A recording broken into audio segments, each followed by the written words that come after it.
नमो बुद्धाय. मी गार माता या चॅनलवर आपल्या सर्वांचे स्वागत आहे. आज आपण अनाथ पिंडिकाची मुलगी सुमना हिच्याबद्दलची माहिती पाहणार आहोत. अनाथ पिंडिक ज्याने तथागतासाठी जेत नावाच्या राजकुमाराकडून त्याची जागा सोन्याच्या मोहरा पसरून विकत घेतली व त्या ठिकाणी तथागत आणि भिक्षू संघासाठी जेतवन विहार बांधले. त्या अनाथ पिंडिकाची सुमना नावाची एक मुलगी होती. ती बालवयातच सकृतागामी झाली, पण काही दिवसांनीच ती मरण पावली. अनाथ पिंडिकाला खूप दुःख झाले. तो दुःखी होऊन रडू लागला.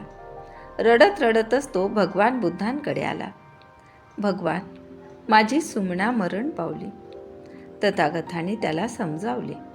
तेव्हा अनाथ पिंडिकाने सुमनाच्या गतीविषयी विचारले, म्हणजे तिला सुगती प्राप्त झाली का, ती आता कुठे उत्पन्न झाली. तथागत सगळ्यांची गती जाणत.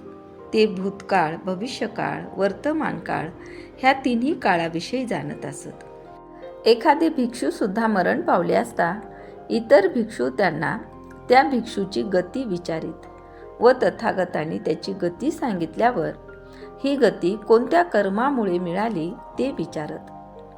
तसेच अनाथ पिंडिकाने त्याच्या मुलीच्या गतीबद्दल विचारले असता तथागत म्हणतात, सुमना मरून देवलोकात उत्पन्न झाली आहे. आणि पुढे ते म्हणतात, जो कोणी अप्रमादाबरोबर विहरणारा, प्रवर्जित असो वा गृहस्थ, दोन्ही जगी आनंदितच असतो. तो इहलोकात आनंद मानतो आणि परलोकात देखील आनंद मानतो. पुण्याला दोन्ही ठिकाणी आनंद मानतो. मी पुण्य केले आहे असे जाणून तो आनंद मानतो. तो सुगती प्राप्त झाल्यामुळे अधिकच आनंदी होतो. कारण कुशल कर्म करणारा नेहमी आनंदी असतो. तर ही होती अनाथ पिंडिकाच्या मुलीची थोडक्यात माहिती. तर कशी वाटली ही माहिती?